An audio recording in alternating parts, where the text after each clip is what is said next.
اسی لیے فرمایا گیا کہ قولوا قولا سدیدا۔ ایک مرتبہ ایسے ہی موقع پر حضرت معاذ بن جبل رضی اللہ تعالیٰ عنہ، ان سے ہم پوری طرح متعارف ہو چکے ہیں، ایک بڑی طویل حدیث ان کی ہم پڑھ چکے ہیں،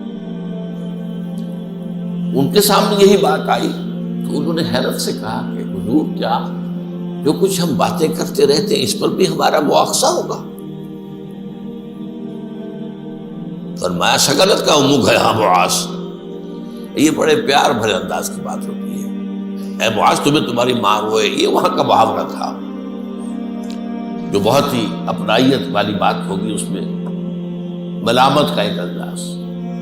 میں تو سمجھتا تھا کہ تم بہت دین کا فہم رکھنے والے ہو۔ اس کے بعد آپ نے فرمایا لوگوں کو جہنم میں منہ کے بل گرانے والی چیز سب سے زیادہ زبان کی کھیتیاں ہیں، حصائد السنتکم، زبان سے جو لفظ نکلتا ہے وہ ایک بیج بن کر آخرت کی سرزمین میں بویا جاتا ہے۔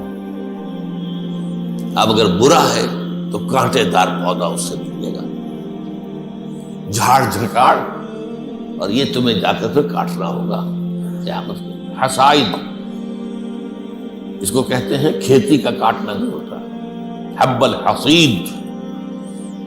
دو قسم کی نباتات زمین پر ہیں، ایک تو وہ جو پودا اور درخت موجود رہتا ہے، پھل آپ اتار لیتے ہیں، اگلے سال پھر پھل آ گیا، پودا وہی کا وہی، اور ایک وہ فصل ہوتی ہے گندم کی ہے، چاول کی ہے، گنے کی، وہ آپ نے کاٹ لی، اس کو کہتے ہیں حصید۔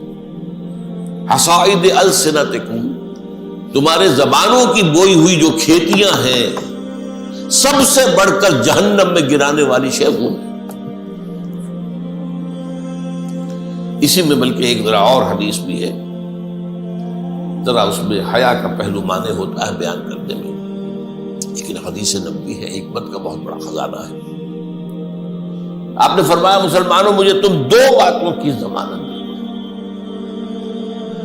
کہ تمہارے دو عضو جو بہت ہی چھوٹے چھوٹے سے، ان کا غلط استعمال نہیں ہوگا۔ جنت کی ضمانت میں دیتا ہوں۔ اب دیکھیے کوئی 2 من ہے، 1.5 من ہے، 2 من سے بھی زائد ہے، اب اس میں 2 عضو ہیں، ایک زبان اور ایک شرمگاہ۔ ان 2 کی ضمانت مجھے دے دو کہ ان کا غلط استعمال نہیں ہوگا۔ باقی پورا جسم جو ہے، اس کی جو بھی حرکات و سکنات ہیں، ان کی گویا کہ میں ضمانت دیتا ہوں کہ اول تو وہ ٹھیک ہی ہو جائیں گے، غلط کام کریں گے نہیں۔ جیسے کہ ابھی آیت میں ہم نے دیکھا، یا ایھا الذین آمنوا اتقوا اللہ وقولوا قولا سدیدا یصلح لکم اعمالکم۔ یہ کلام جو ہے شرطیہ ہے، اگر تم یہ کرو گے تو اللہ تعالیٰ تمہارے سارے اعمال درست کر دے گا، وَيَغْفِرْ لَكُمْ ذُنُوبَكُمْ۔ اور کبھی اگر خطا بھی ہو جاتی ہے انسان سے، ظاہر بات ہے، الانسان مرکب من النسیان والخطا، تو اللہ معاف کر دے گا۔ یہ فلسفہ ہے دین کا۔ آپ کا رخ جو ہے سیدھا ہے، آپ صراط مستقیم پر چل رہے ہیں، یہ چلنے میں کہیں پاؤں پھسل گیا، گر گئے، پھر فوراً اٹھے پھر چلے تو اللہ معاف فرماتا ہے ان چیزوں۔ لیکن زندگی کا رخ ہی ٹیڑھا ہو گیا، اب تو معاملہ بالکل برعکس ہو گیا۔ اب تو جو قدم اٹھ رہا ہے وہ غلط رخ پر جا رہا ہے، جتنا آگے بڑھیں گے صراط مستقیم سے اتنا ہی دور ہوتے جائیں گے۔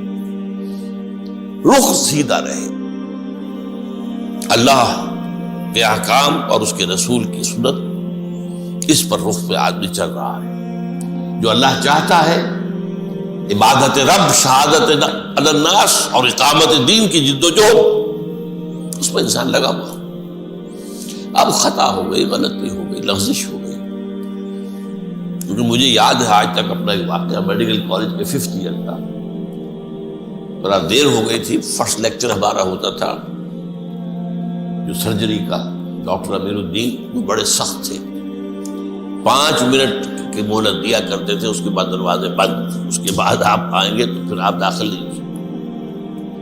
تو میں تیز چل رہا تھا، بارش ہوئی تھی، سائیکل پر تھا، سائیکل پھسلی میں گرا، گرتے ہی بجلی کے مانند اٹھا مجھے آج بھی یاد ہے کہ میں حیران ہوا کہ میں جب اٹھ چکا تھا تو مجھے معلوم ہوا کہ میں گرا تھا۔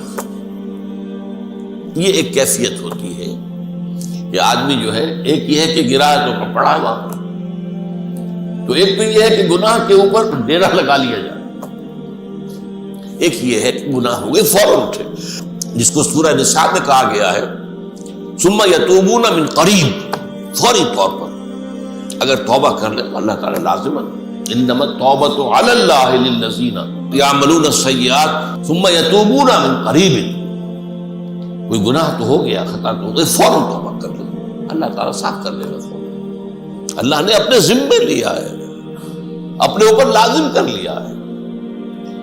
اس اعتبار سے حضور نے فرمایا کہ یہ دو اعضاء ہیں، ان کی ضمانت مجھے دے دو، ان کا استعمال غلط نہیں ہوگا تو جنت کی ضمانت مجھ سے لے لو۔